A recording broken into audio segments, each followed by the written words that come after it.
हम लोग श्रीमद् भागवतम के प्रथम स्कंद के 19वें अध्याय के 21वें श्लोक से आगे बढ़ेंगे। अभी हम लोग 20वें श्लोक से क्या सुन रहे हैं? ऋषि 19वें में कहा ऋषय महर्षय उचुः, महर्षियों ने क्या बोला तो क्या बोला वो 20 और 21 श्लोक में है। तो 20वें में आपने क्या सुना था?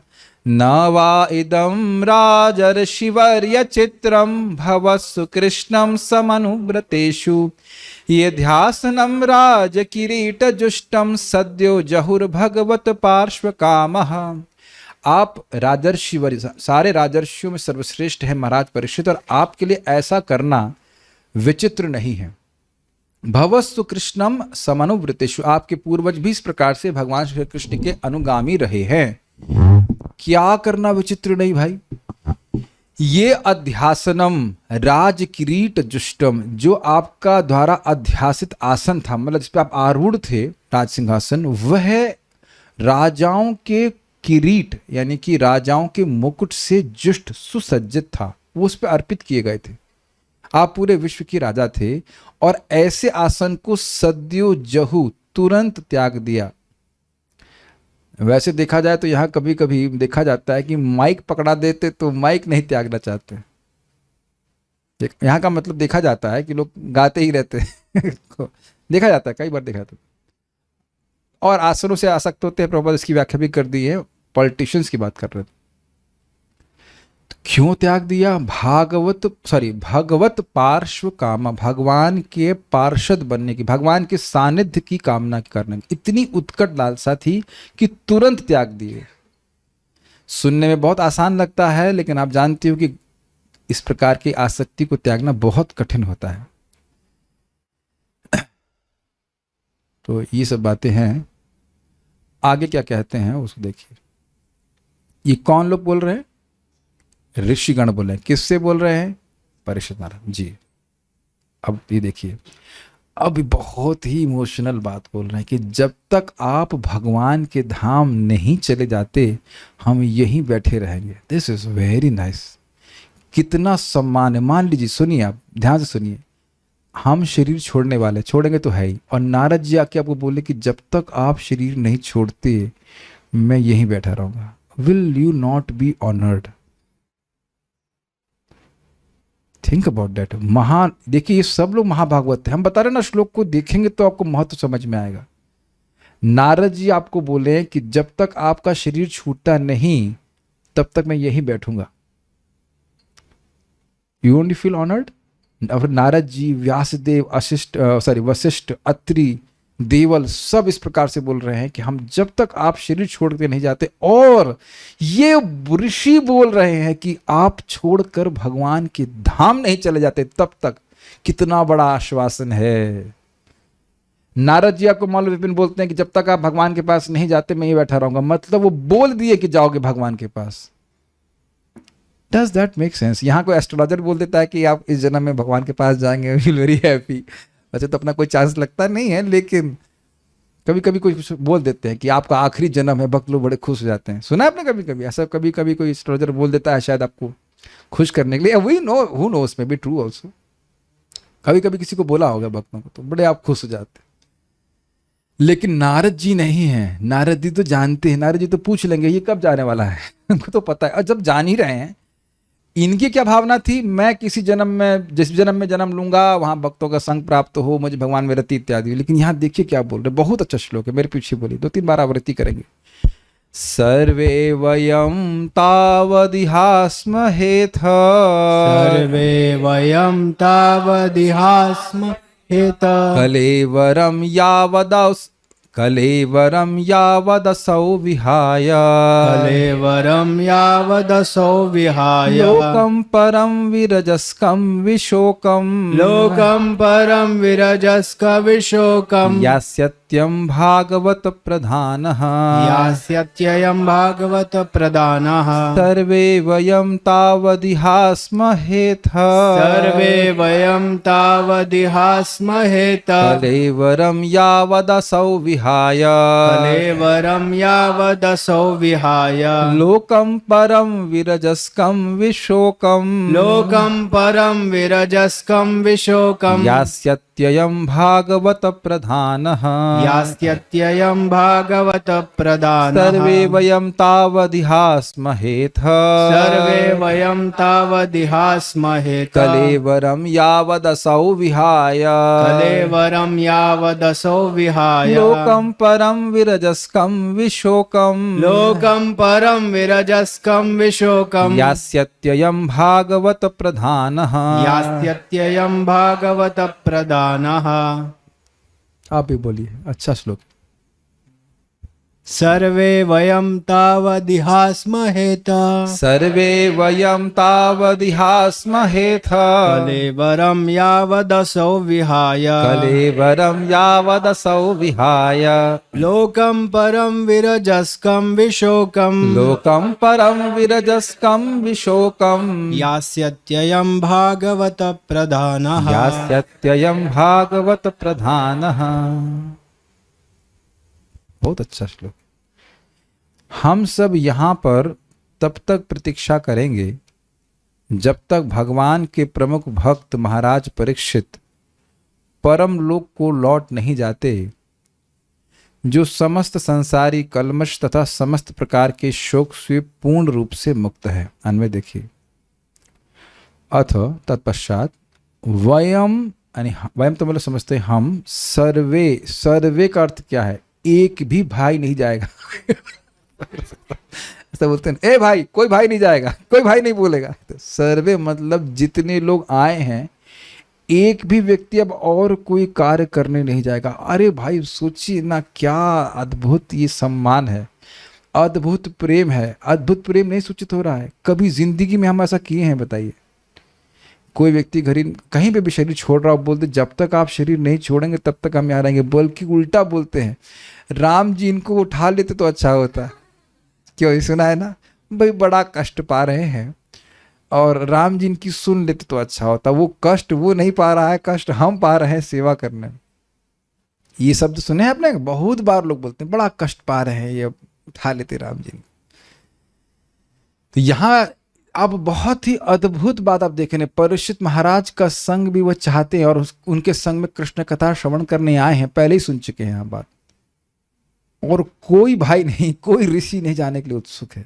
जब तक आप भगवान के पास नहीं चले जाते तब तक हम यहीं पे हैं। कितना सुंदर बात बोल रहे हैं, कितना प्रेम है। इतने महान ऋषियों से इस प्रकार का प्रेम में वाचन सुन के कौन व्यक्ति प्रसन्न नहीं होगा, वो भी मृत्यु के समय। क्या ये भगवान की कृपा नहीं है? इसलिए कह रहे हैं वयम सर्वे, अयम, अयम इह, यहाँ इस स्थान पर, यह तो समझते हैं इस स्थान पर, तावत आस्महे, तब तक प्रतीक्षा करेंगे। कुछ याद आ रहा है भगवतम के प्रथम स्कंद से प्रतीक्षा के बारे में?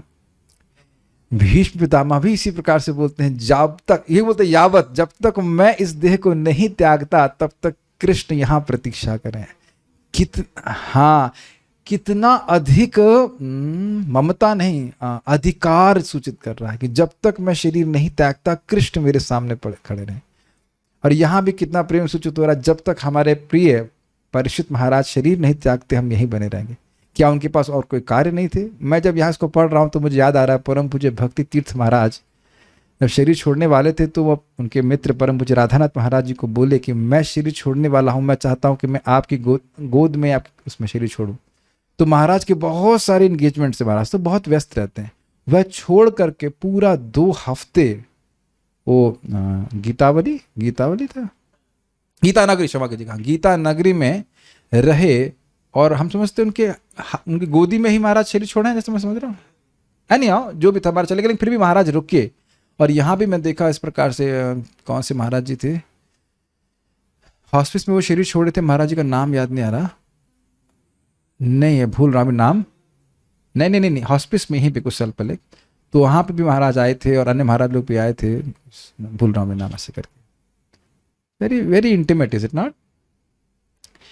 यावत भागवत प्रधान, जब तक भगवत भक्तों में प्रधान, असौ, असौ का मतलब होता है यह, यहाँ पे असौ का मतलब हुआ महाराज परीक्षित, ये कलेवरम विहाया, इस देह को परित्याग करके, वीरजस्कम, वीरजस्कम, जहां रज नहीं है, रज तमो इत्यादि का कोई प्रभाव नहीं है, संसारिक कलमश से सर्वथा मुक्त, मतलब वैकुंठ धाम जहां गुणों का कोई प्रभाव नहीं है, तथा विशोकम, सभी प्रकार के शोक से जो पूर्ण रूप से मुक्त है। इस जगत में शोक के अलावा है क्या, दुख के अलावा है क्या? तो यहाँ के तीनों तापों की वजह से जीव हमेशा शोकाकुल रहता है, कोई कठिनाई समझने में नहीं। तो वहां पे न तीन ताप हैं, और एक बहुत मुश्किल है चीज वहां ढूंढना, पता है क्या? और वो है दुख। अगर आप दुख के अभ्यस्त हैं तो आप वैकुंठ जाने के लिए प्रयास मत कीजिए, वहां नहीं मिलने वाला, और बेचारे बद्धजीवों अनंत काल तक नहीं मिलेगा। और कहें कि वापस आके हमने, वह भी चांस नहीं मिलेगा। अगर आप कहें कि हम दुख में आ सकते हैं तो वैकुंठ में नहीं मिलने वाला है।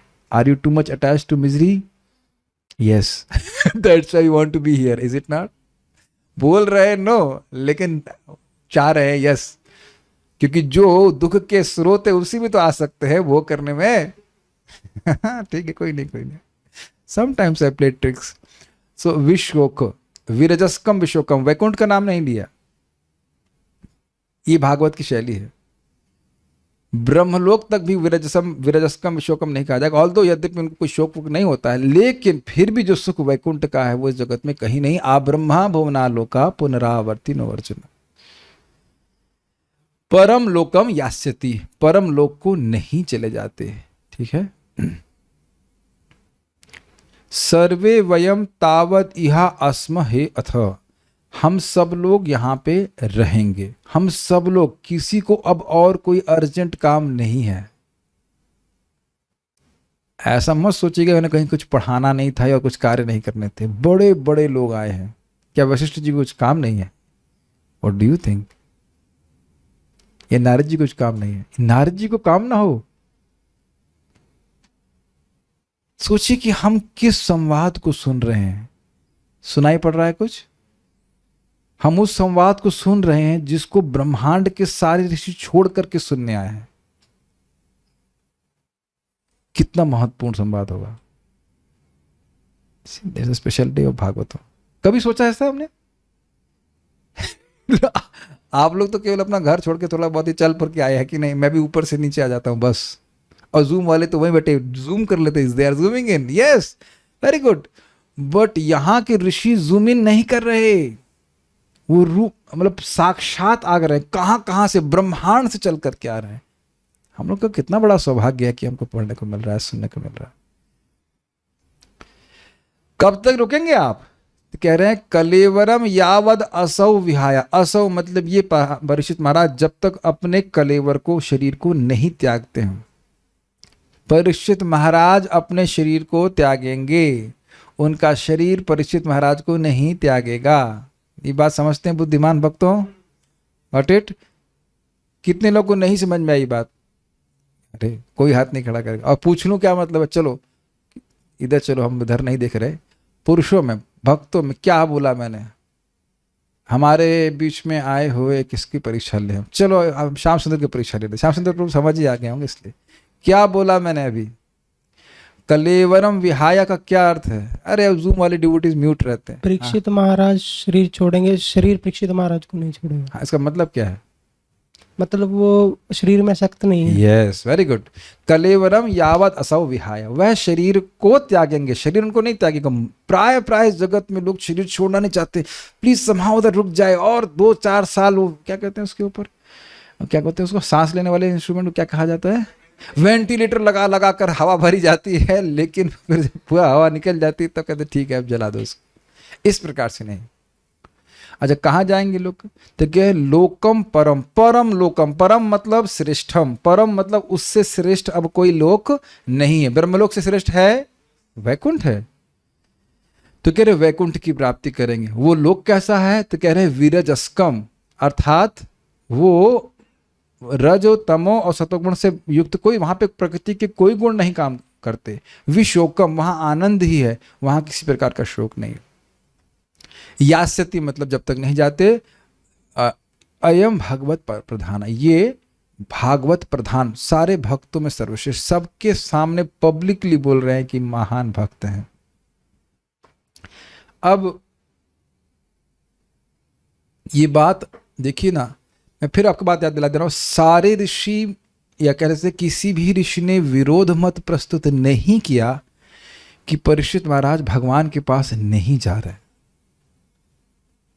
और किसी ने यह भी विरोध नहीं किया कि ये भागवत प्रधान नहीं है। करने वाले का कोई मतलब ही नहीं है, लेकिन मैं बोल रहा हूं क्या ये सभी ऋषियों का अत्यधिक प्रेम नहीं, और यह भी नहीं कहा कि एक भी नहीं कहा कि मैं जा रहा हूं। So this was the most important thing they had to do now. Hear Bhagavatam in the association of Maharaj Parikshit, and when he leaves his body, then they will leave. Parikshit Maharaj के समय साथ बैठ करके सुखदेव गोस्वामी आएंगे अभी, और वो कथा सुनाएंगे। ये भी किसी को पता नहीं है, ये भी अभी एटलीस्ट किसी को पता नहीं सुखदेव गोस्वामी आने वाले हैं। वो तो अभी 2500 श्लोक में आएंगे, अभी 2500 श्लोक पढ़ा नहीं गया है।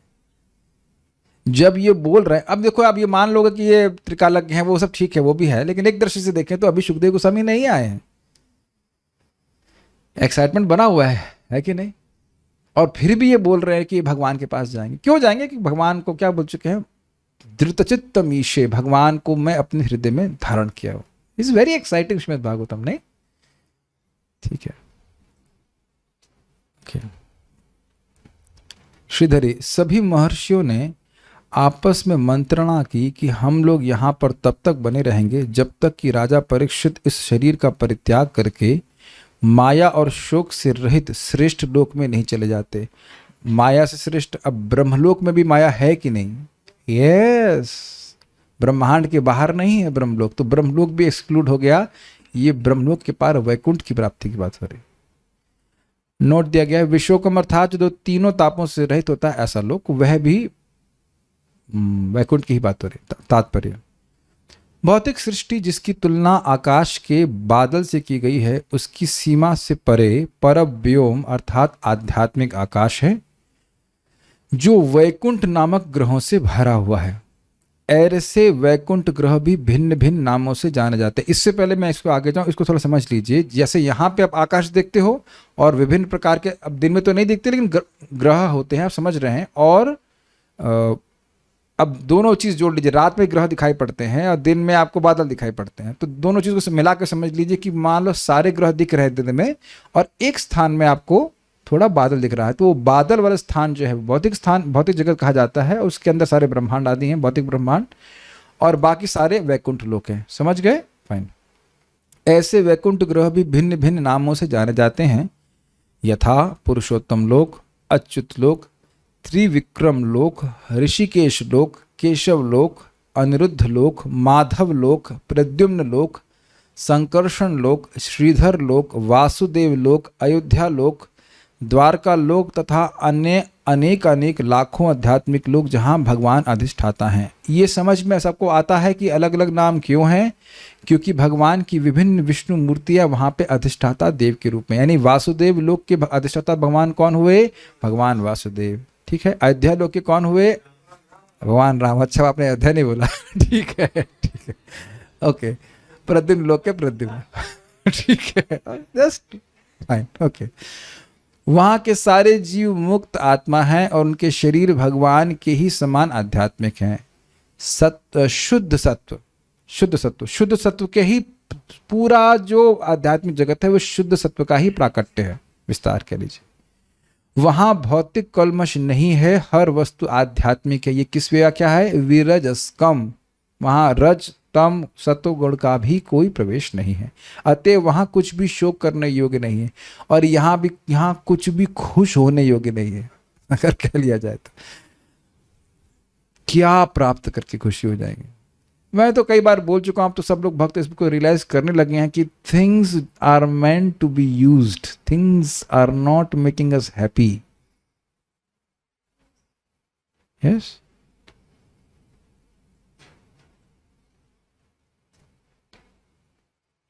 एक बार थोड़ा मजाक बनाएंगे, एक भक्त को बाल झड़ने का दुख था, लेकिन अगर बाल झड़ने का दुख वाकई दुख है तो मुझे क्यों नहीं हो रहा है? हमें तो बाल उगने का दुख होता है, या फिर नाई को बुलाना पड़ेगा, शेव कराना पड़ेगा। जीव के स्तर पर सब बराबर ही है ना, तो अब दुख किस लिए है बताइए? मान लो किसी को ये बहुत बड़ा दुख है, लोगों को बड़ी टेंशन, इसके पूरा बिजनेस चल रहा है, नहीं चल रहा? क्यों भैया, शौक होता है कि नहीं? आप लोग को नहीं होता, हम लोग ब्रह्मचारी लोग खुश है, लेकिन अच्छा हेयर स्टाइल, हेयर ही नहीं, स्टाइल भी नहीं।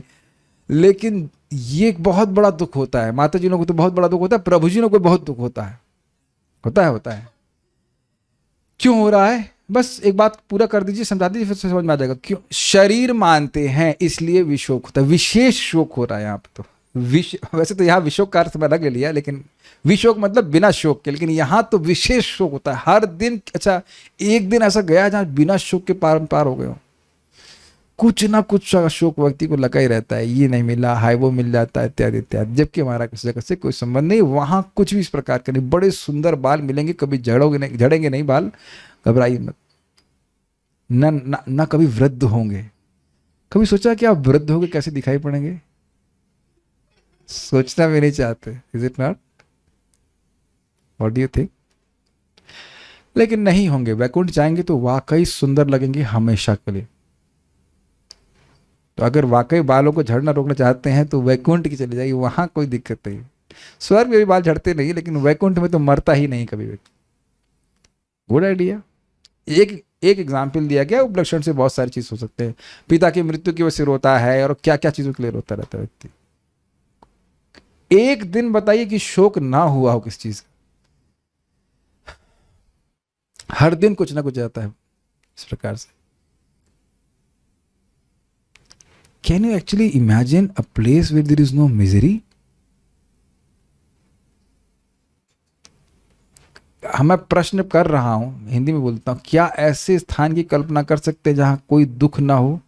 अच्छा, ये इतने हाथ खड़ा कीजिए कि एक व्यक्ति कल्पना कर पा रहा है। देख रहे कितना मुश्किल है। पहली चीज तो आप ये सोचेंगे कि वहां एसी की जरूरत नहीं होगी। मैं जो सोचता हूं ना कि वैकुंठ की, तो मैं सोचता हूं कि ठंडा होगा। मुझे गर्मी पसंद नहीं, इसलिए कूल होता होगा। पता नहीं वैकुंठ कैसा होगा। आप जो सोच रहे हैं उससे बिल्कुल विभिन्न है, बिल्कुल अलग। स्वर्ग की धारणा नहीं कर सकते। मैं तो स्वर्ग के बारे में सोचता हूं तो पहली चीज सोचता हूं गर्मी नहीं होगी at least. I don't know about स्वर्ग ऑल्सो। क्या हम लोग स्वर्ग की भी धारणा कर सकते हैं? स्वर्ग की धारणा नहीं कर सकते, तो फिर वैकुंठ की धारणा कैसे करेंगे? इसीलिए देखिए भाइयों, माता जी, प्रभु जी, बारंबार सुनना है ताकि चित्त उधर जाता रहे। मैं फिर प्रश्न करूंगा, आज कितने लोगों ने वैकुंठ या गोलोक के बारे में सोचा? 1 2 3 4, ठीक है। अभी भी नहीं सोच रहे। देख रहे हैं, यही सोच रहे हैं सॉफ्टवेयर जॉब कैसे चलेगा, दुख का स्रोत बंद नहीं होना चाहिए, हर दिन थोड़ा थोड़ा दुख आना चाहिए, है कि नहीं? चिंता लगी पड़ी कि नहीं? कितनी हंसी की बात है ना। Anyways, this is nice. Srila Prabhupada ji बहुत सुंदर बात कहते हैं। कोई बहुत सिंपल सी बात कहते हैं, लेकिन बहुत सुंदर। प्रभुपाद जी कहते हैं भक्ति क्या है? श्रवण कीर्तन। यानी जितनी बार आप श्रवण कर रहे हो, क्या हो रहा है? आपकी भक्ति बढ़ रही है। We are getting transformed as we are reading this text. हम लोग का चित्त का परिवर्तन हो रहा है जैसे हम इस ग्रंथ को, इस दिव्य शब्द को पढ़ रहे हैं। Try to understand this point. ये दिखता नहीं है, लेकिन हर सिलेबल, हर शब्द के संग हम परिवर्तित हो रहे हैं। हमारा चित्त परिवर्तित हो रहा है, और एक दिन पूरा साफ हो जाएगा। समझ रहे हैं? भक्ति बढ़ती जा रही है, पूरा चित्त साफ हो जाएगा, एक दिन हम भगवान के दर्शन कर पाएंगे। इसी वैकुंठ का दर्शन ब्रह्मा जी को कराया जाएगा उनके हृदय में, दूसरे स्कंद में। आगे आप देखिएगा। तो इस प्रकार का धाम। मैंने सब बातें क्यों बोली? जब हमारी दृष्टि ऊपर रहेगी तो यहां बाल झड़ने का शौक नहीं होगा। कहने का आशय है, उपलक्षण से बाल झड़ना, बाल तो झड़ेंगे, शोक करोगे तो भी झड़ेंगे। Is it not? कई बार ऐसे भी होता है। पैसा छूटेगा, वृद्धावस्था आएगी, लेकिन शोक नहीं होगा। मैं ये नहीं कह रहा हूं कि बाल झड़ रहा है तो आप उसके लिए जो भी है वो करें या ना करें, लेकिन जिनके बाल नहीं झड़ रहे उन्हें किसी और चीज का शौक है। मेरी बात समझ रहे हैं? लौकिक बात नहीं से समझने का प्रयास कीजिए। किसी के पैसा कम नहीं हो रहा है तो उसका बच्चा फेल हो रहा है। हमसे बोला गया था, हमने, याद है, हमने पूरा बताया, गोलोक का चार्ट समझाया, एक बड़ा विशेष प्रश्न किया क्लास के बाद। हमारी लड़की पहले फर्स्ट आती थी, अब थर्ड आती। प्रभु जी क्या करें? हमने कहा माता जी यही प्रश्न करना है आपके पास। गोलोक, हम वहां गोलोक पहुंच रहे हैं और आप यहाँ फर्स्ट और थर्ड में फंसी हुई हैं। यही शौक पड़ा हुआ है, बताइए लोगों का। ये इस प्रकार से जिंदगी बीत रहा है लोगों की। कुछ भी शौक करने योग्य नहीं है। अच्छा, ये भी होता है व्यक्ति खुद का सामर्थ्य है लेकिन सामने से किसी व्यक्ति को देख लेता है जो उससे अधिक श्रेष्ठ है, फिर शोक करने लगता है हम तो उतने सुंदर नहीं, हम तो उतना अच्छा गा नहीं सकते, हम उतना बोल नहीं सकते। ये भी देखा गया है, नहीं देखा गया, ये तो बहुत दृष्ट है। लेकिन वैकुंठ में इस प्रकार की ईर्षा भी नहीं। वहां भौरे गाते हैं तो चिड़िया चुप हो जाती है भौरों का गायन सुनने के लिए। आप देखेंगे तीसरे स्कंद में, तीसरे स्कंद में तो रहेंगे ना आप लोग? हाँ ठीक।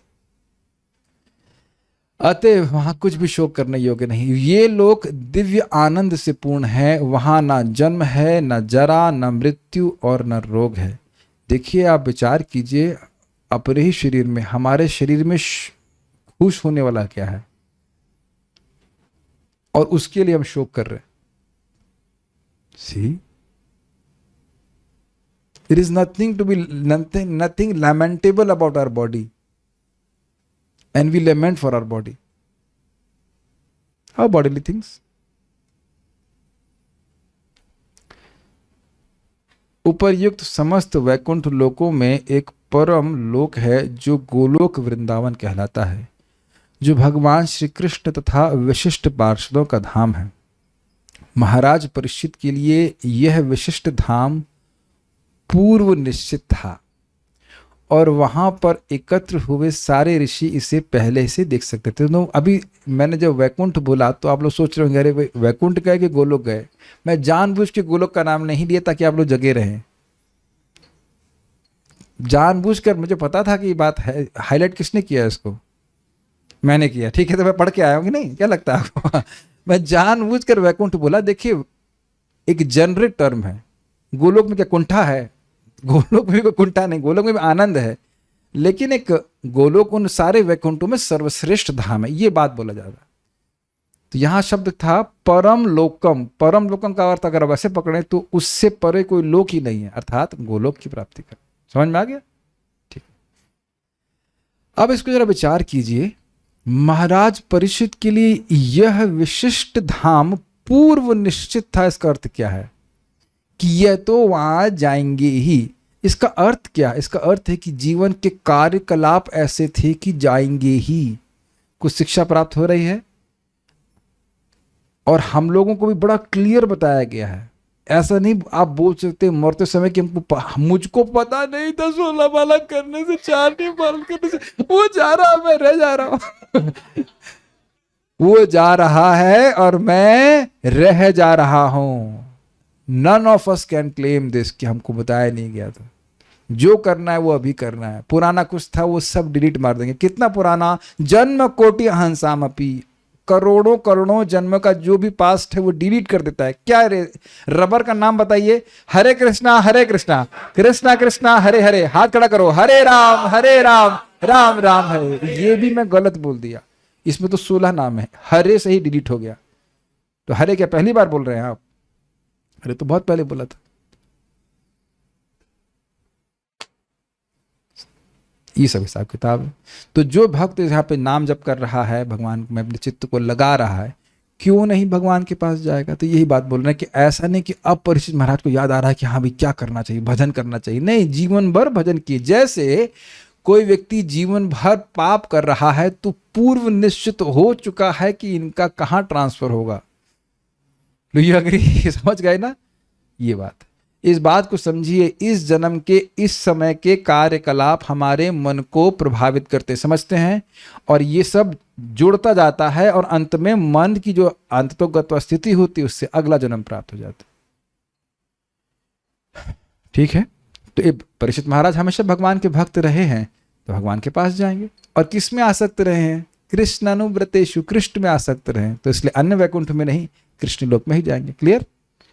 ये भक्तों को समझ में आ रहा है? ऐसा मत सोचिएगा कि अब आप लोग जीवन भर कृष्ण की पूजा करें और अब आप वैकुंठ चले जाएंगे।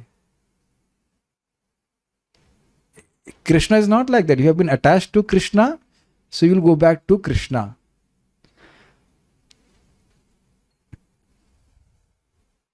Simple simple. Does it make sense?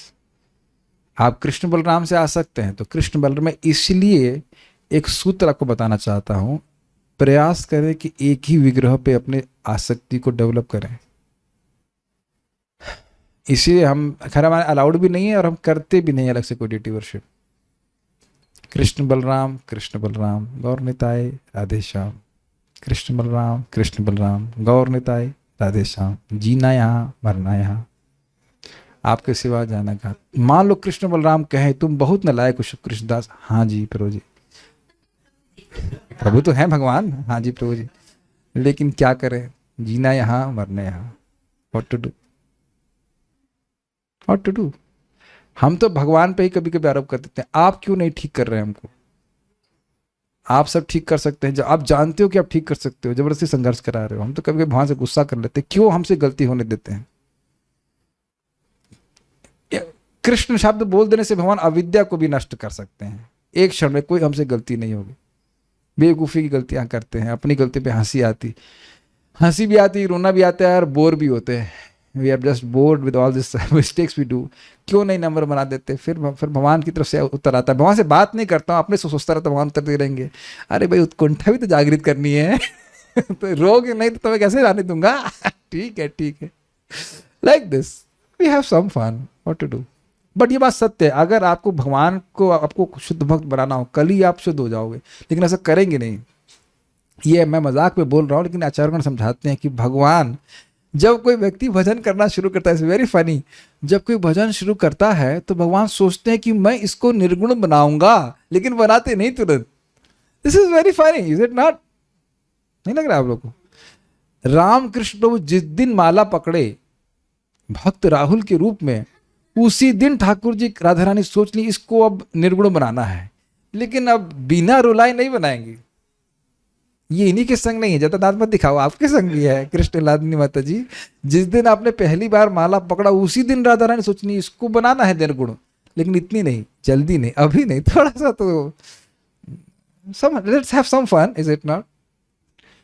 क्या आप बताओ ये सामर्थ्य कृष्ण का नहीं, कल ही आपको भाव स्तर दे दें? दे सकते हैं, कोई अपराध नहीं होगा। भाव वाले भक्ति से कोई अपराध नहीं होता, कुछ नहीं होता।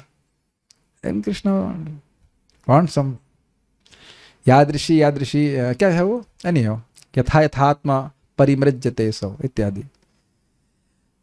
हम खाली से बात कर रहे थे कि जो जीवन भर भगवान कृष्ण का भजन किया है, उसका निश्चित हो जाता है भगवान के पास जाना। It's not some rocket science या कुछ नई बात नहीं कर रहा है, ये विज्ञान है। वे सभी महान राजा के महाप्रस्थान के विषय में परस्पर बातें कर रहे थे और वे उन्हें अंतिम क्षण तक देखना चाह रहे थे, क्योंकि उन्हें फिर ऐसा महान भगवत भक्त देखने को नहीं मिलेगा। तो आप देखिए, मैं जो बात बोल रहा था समझ आ रहा है? ऋषिगण भी महाराज परीक्षित के प्रति आसक्त हैं, उनसे प्रेम करते हैं। जब भगवान का कोई बड़ा दिवंगत भक्त होता है तो इसमें शोक करने के लिए कुछ नहीं होता, क्योंकि भक्त का भगवत धाम में प्रवेश पूर्व निश्चित है। लेकिन दुख की बात तो यह है कि ऐसा महान भक्त हमारी दृष्टि से ओझल हो जाता है, अतएव दुखी होने की बात तो है ही। हम याद आ रही बात, अभी परम पूज्य भक्ति चारू महाराज भगवान के पास गए तो उनके बारे में भक्ति पुरुषोत्तम महाराज बोल रहे थे। अब हैं सन्यासी और बहुत, मतलब क्या कह सकते हो, ब्रेव, बहुत दबंग कह लीजिए ऐसे महाराज है हमारे। वो उस दबने वाले लोगों में नहीं है, वो बहुत लोगों से वो मोर्चा लिए हैं। लेकिन हम वो लोग वीडियो में देख रहे थे, कह रहे थे कि हम क्या, उनको सिद्धांत नहीं पता है कि हम आत्मा हैं, जो कुछ भी है, लेकिन जो फिर भी बोलते बोलते क्या कि हम जानते हैं, फिलॉसफी है, सब सिद्धांत जानते हैं, फिर रोने लगे बार, क्योंकि वो भक्तों का प्रेम है। वो मैं आज देखिए यही गीता क्लास में बता रहा, we can not forget affection. हम सभी की नीड है प्रेम, उससे ज्यादा कुछ नहीं चाहिए। समझने का प्रयास कीजिए। We want to offer love, that means seva, and we want to accept love. आप बिना प्रेम स्वीकार किए बहुत बोर हो जाएंगे। ट्राई कर लीजिए, एक दिन नहीं रह सकते। There is always some affection. हम किसी से बात करते हैं, कोई मित्र होता है, तो क्या प्रेम का वातावरण नहीं है? बात नहीं करते तो चैट करते हैं। Is it not? As soon as you're chatting or doing all those things in any way, there is some rasa. What do you think? नहीं, चाहे मित्र हो, चाहे किसी से भी बात कर रहे हैं। आजकल अच्छा हो गया, पहले तो दूर रहते करते हैं। यद्यपि कभी कभी वो बाद में पढ़ेगा, लेकिन आपको लगता है पढ़ेगा तो उसको सुख मिलेगा या दुख मिलेगा, डिपेंड करता है आपका रस क्या है। What do you think? नहीं, इस बात को समझना, ब्रह्मचारी होने से हमारा जो मूल स्वरूप है वो चेंज नहीं हो जाता। आत्मा ब्रह्मचारी नहीं है, चाहे ब्रह्मचारी हो, चाहे वानप्रस्थ हो, चाहे वो गृहस्थ हो, चाहे कोई भी हो। We want to be loved and we want to offer love. एक जगह प्रभुपाद जी शरीर छोड़ने वाले थे, उसी समय की घटना भक्त लोग बता रहे हैं कि प्रभुपाद जी से भक्त लोग कुछ लोग नहीं मिलने आ रहे थे, कुछ भी कारण है। तो प्रभुपाद बोले, is my association so poisonous that nobody is coming to meet me? कुछ होगा किसी कारण से, तुम क्या मेरा संग इतना जहरीला है कि लोग मुझसे नहीं मिलने आ रहे हैं? Something of that sort. Prabhupada ऐसा मत सोचिएगा कि भक्त लोग मिलने आए थे। परम पूज्य राधा गोविंद महाराज अभी बीच में कोविड का था, तो उनको रेस्ट्रिक्ट कर दिया गया था कि लोग उनसे नहीं मिलने आएंगे, महाराज बीमार ना पड़ जाएं। तो उनके पर्सनल सेवक ने पूछा, महाराज ने पूछा क्या बात है, भक्त लोग मिलने नहीं आ रहे? भक्त महाराज को अच्छा लगता, भक्त लोग आते हैं मिलते हैं। तो नटवर प्रभु सही बोल रहे हैं ना, अच्छा लगता है ना महाराज को। तो बड़ा महाराज जी बड़ा विनोद करते हैं महाराज के। तो पर्सनल सेवक बोले, महाराज वो कोविड के नाते आपसे मिलने नहीं आ रहा है। तो महाराज बोले, फिर आप क्यों आ रहे हैं?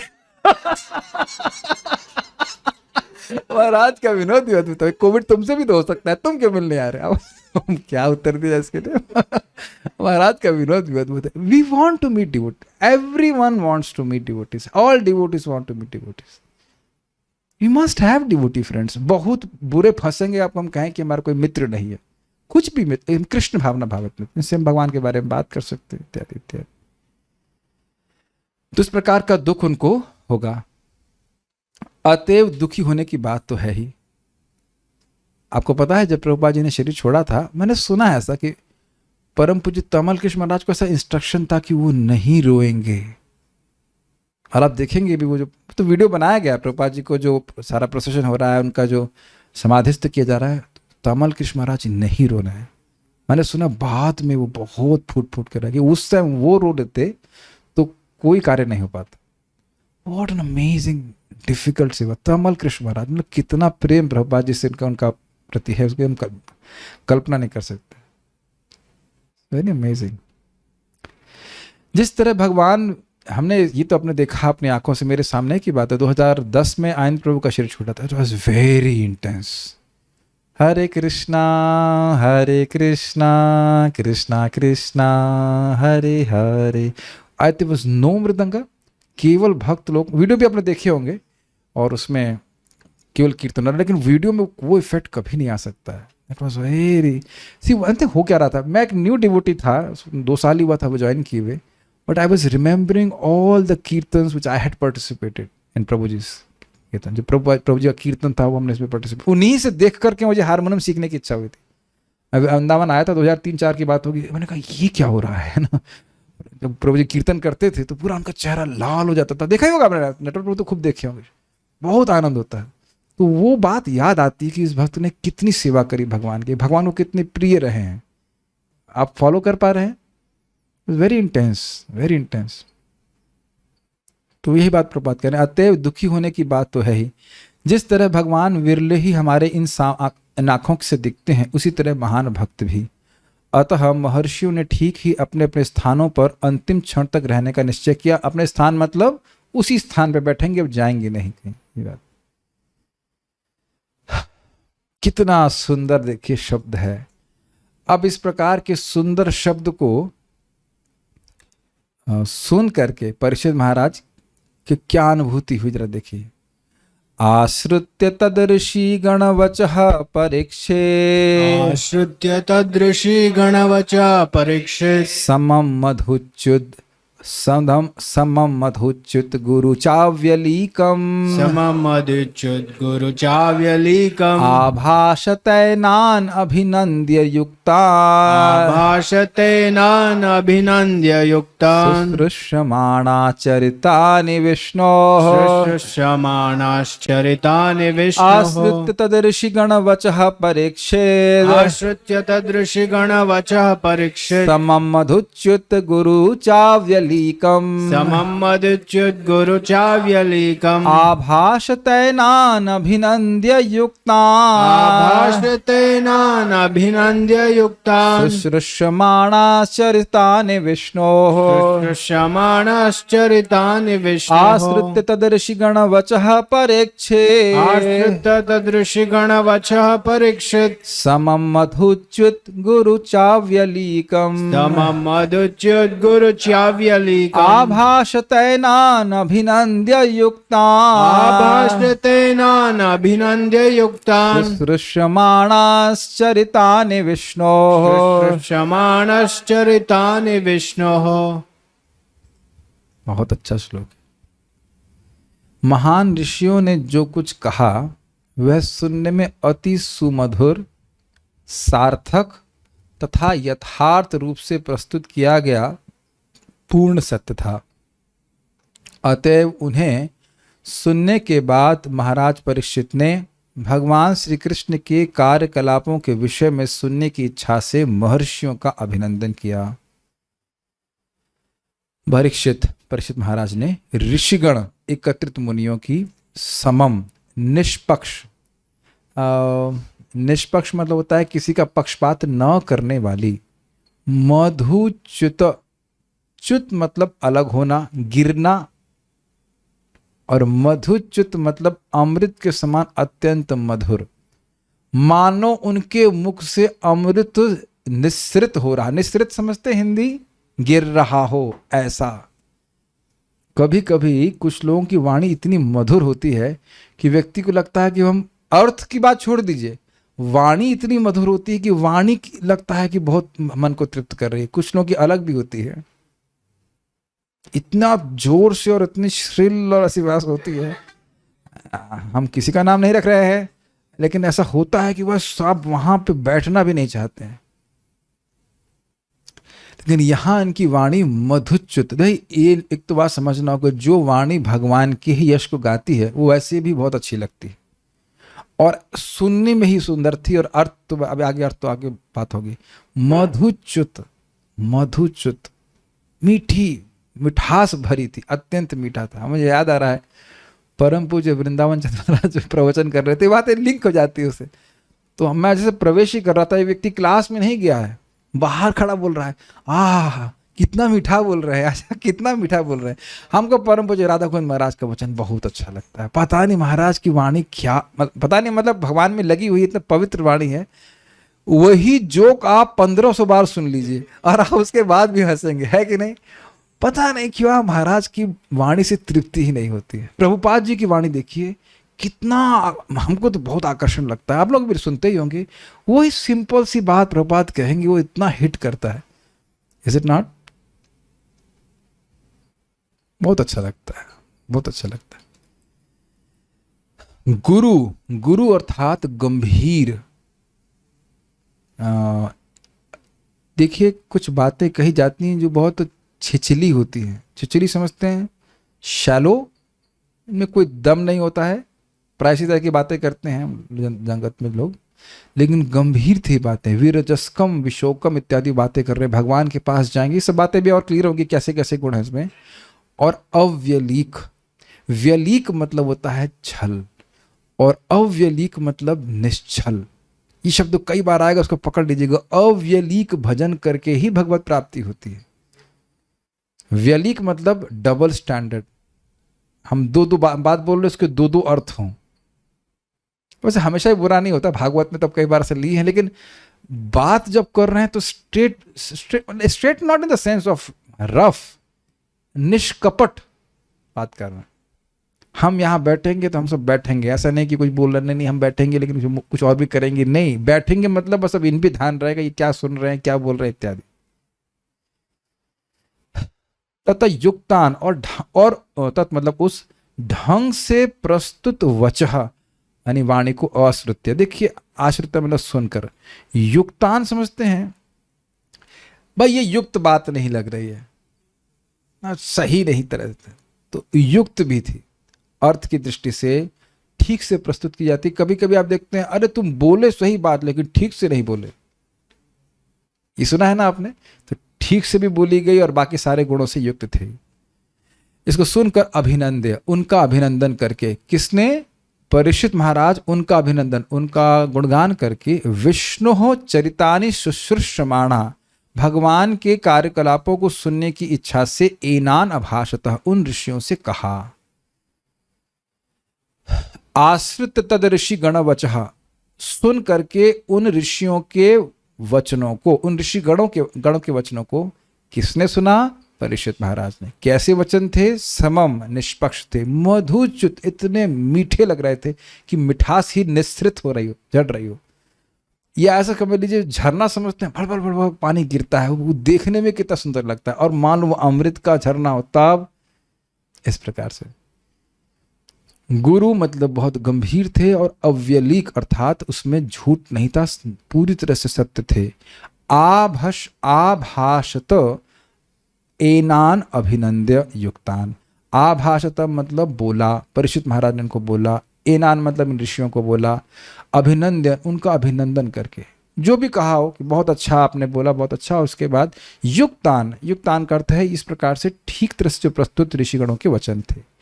क्या कहा? शुश्रूषमाणा चरितानि विष्णु, भगवान विष्णु के कार्यकलापों को सुनने की इच्छा व्यक्त करी, क्योंकि पहले ही बोल चुके हैं धृतचित्तम ईशे, भगवान में उनका चित्त लगा हुआ था, उससे अपने चित्त को जरा सा भी इधर उधर नहीं करना चाहते थे। ये आप जानते हो कि जैसे जैसे मैं बोल रहा हूँ आपका चित्त वैसे वैसे उन विषयों में प्रवेश कर रहा है।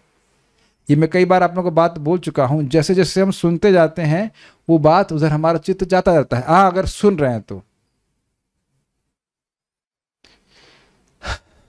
ये भी हो सकता है कि ना सुन रहे हो, एक अलग बात है। अब मुझे लग रहा है कि सुन रहे हैं आप लोग सब मेरी बात। हाँ, तो अगर आप सुन रहे हैं तो जैसे जैसे मैं बोल रहा हूँ वैसे वैसे बात चली। इसमें बोला आइसक्रीम तो तुरंत आइसक्रीम में जाएगा ना मन। ये है श्रवण का प्रभाव। Don't have to think about. तुमको, आप लोग को आइसक्रीम के बारे में नहीं सोचना है। किसके बारे में सोचना है? नहीं, आइसक्रीम। ठीक है, मैं खाली बोल रहा हूँ ये श्रवण का क्या प्रभाव है वो दिखा रहा हूँ। Do not to think about. ठीक है, नहीं मजाक नहीं करना चाहिए, खाली बोले समम मधुच्युत गुरु चावली को। इस पर मुझे याद आ रहा है कि महाराज बड़ा सुंदर सुंदर जोक कहते हैं भाई लोग ऐसे ही जल रहे हैं कि नहीं? हाँ जल रहे, दुखी हैं, और उस पे भी व्यक्ति कटु शब्द बोल दे, अरे तुम्हारा एक्सीडेंट हो जाए, तुम मर जाओ जा करके, तुम मर क्यों नहीं जाते? उससे पूछो, उनको बोलना चाहिए क्योंकि मैं आत्मा हूं। तुम मर क्यों नहीं जाते? क्योंकि मैं नहीं मर सकता। ऐसे कि हमारे मरने से ही उनको विरजस्कम विश्वकम लोक की प्राप्ति हो जाएगी। लेकिन कैसा लगता है अगर कोई आपको बोले कुत्ता मर क्यों नहीं जाता? मैं से खाली मजाक में बोल रहा हूं, लेकिन आप लोग को सुनने में खराब लग रहा ना शब्द, है कि नहीं? मान लीजिए आपने मृदंग बजाया, हाँ, और कोई बोलते तुमको बजाना नहीं आता तो बजाते क्यों हूं? अरे भाई इतना दुख लगेगा ना, दुख बताओ, लगेगा ना? आपने बड़े प्रेम से खाना बनाया और कहा क्या अभी तक नहीं सीखे तुम? मुझे नहीं याद नहीं करना चाहिए। ऐसे कई आप लोगों ने सुना है ना, ऐसे कटु शब्द अधिक तो यही सुनते हैं मधुर बोलने में। और आप देखो मधुर बोलने और कटु बोलने में खर्चा किस में अधिक होता है? इसका उत्तर देंगे हमारे दुआ जी, बताएंगे। दुआ जी आप बताइए, दोनों में से किस में अधिक खर्चा होता है, मीठा बोलने में या कड़वा बोलने में? दुआ जी आप भी बोले हो, नहीं एक ही एनर्जी लगती है। आप मीठा बोलिए या आप कड़वा बोलिए, दोनों ही जगह बराबर शक्ति लगती है, लेकिन प्रभाव कितना अंतर पड़ जाता है। एक शब्द से आप अपना संबंध तो खराब कर सकते हैं। अब देखिए कितना सुंदर सुंदर शब्द बोल रहे हैं। चलिए आगे सुनते हैं इसको। ऋषिगण, सीधा स्वामी बोलते हैं, ऋषिगण जो मंत्रांग कर रहे थे उनके वे निर्णीत वाक्य सर्वथा समम, अर्थ समम मतलब पक्षपात रहित, मतलब ये नहीं था कि वो फेवर कर रहे हैं या कुछ, ऐसा कुछ भी नहीं था, जस्ट समान भाव से बोल रहे थे। मधुच्युत, अमृत के समान अत्यंत मधुर। गुरु मतलब अर्थ गौरव संपन्न, मतलब बहुत अद्भुत अर्थ, अद्भुत गंभीर अर्थ लेके वो बोल रहे थे कि ये भागवत प्रधान है, ये भगवान के पास जाएंगे इत्यादि। हम तो समझ भी नहीं पा रहे इस बात को। तथा अव्यलीक यानी सत्य थे, ये नहीं बोल रहे हैं कि बस ऐसे कहते हैं ना कि अरे आप तो भगवान के धाम जाएंगे ही नहीं, वो जान रहे हैं कि भगवान के धाम जाएंगे। This is how it is there. सत्य बोल रहे हैं, ये त्रिकालदर्शी दृष्टा लोग हैं, ये भगवान के पास जाएंगे। इनको ये भी पता है कि कब जाएंगे और कैसे जाएंगे। त्रिकाल दृष्टा का मतलब यही होता है माय डियर डिवोटीज। उन बातों को सुनकर राजा ने उन महर्षियों की बातों का समर्थन किया, क्योंकि वे ऋषि युक्त योगी थे और भगवान की कथा सुनने की इच्छा से उन्हें महर्षि से कहा। सारा दर्शन देखिए, बहुत अच्छा अर्थ लिए हैं। देखिए समम अर्थात पक्षपात शून्यता, इसका हम आपने देखा है कि कई बार व्यक्ति क्योंकि किसी का पक्षपात करता है, इस कारण से वह उसके दोषों को नहीं बोलता है कि नहीं? ये तो बहुत बार देखा गया है, और उसके गुणगान करता ही रहता है। लेकिन यहां इस प्रकार की बात नहीं, वाकई पक्षपात शून्य है। ऐसा नहीं कि उन्हें कुछ परीक्षित महाराज से पुरस्कार चाहिए इसलिए गुणगान कर रहे हैं। हम तो इसको ऐसे समझ पा रहे हैं। Are able to follow this? पक्षपात शून्यता। कभी किसी को चाहिए होता है तो व्यक्ति उसका पक्षपात करके बोलता है कि ऐसा कुछ नहीं था, हृदय से खुश हैं। आपने कभी ऐसा किया कि किसी से कुछ फेवर लेने के लिए उसका गुणगान किया हो? अरे सब तो यहां ऋषि पैदा हुए हैं, यहाँ पे खूब किया जाता है, खूब किया। ज्यादा बोल रहे हैं, खूब जम के होता है। जगत में चलता क्या, यही चलता है। कुछ फेवर चाहिए किसी से तो व्यक्ति बहुत गुणगान करता है। लेकिन इस प्रकार का फेवर ऋषि मुनि को नहीं चाहिए। हृदय से प्रसन्न है, हृदय से उन बातों को समझ रहे हैं कि क्या कर रहे हैं, कहां जाएंगे, इत्यादि इत्यादि। हम इसको ऐसे समझ पा रहे हैं। अरे भाई, समम का अर्थ है कि उनको कोई उस गुणगान करके उन्हें कुछ प्राप्त नहीं होना है। अच्छा, ये तो चलिए ऐसा सोचिए, कभी आपने हृदय से किसी गुणगान किया है? यस, वो भी होता है।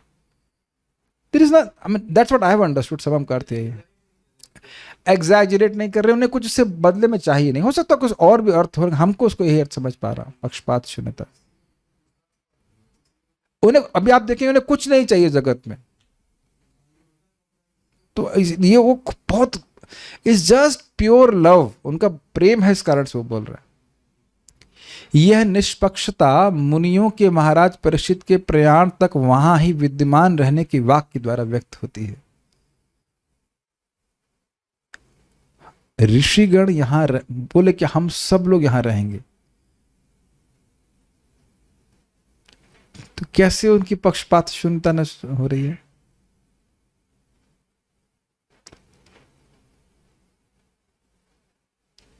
ये थोड़ा सोचने वाली बात है। कुछ तो मेरे तो मन में यही विचार आ रहा था कि इस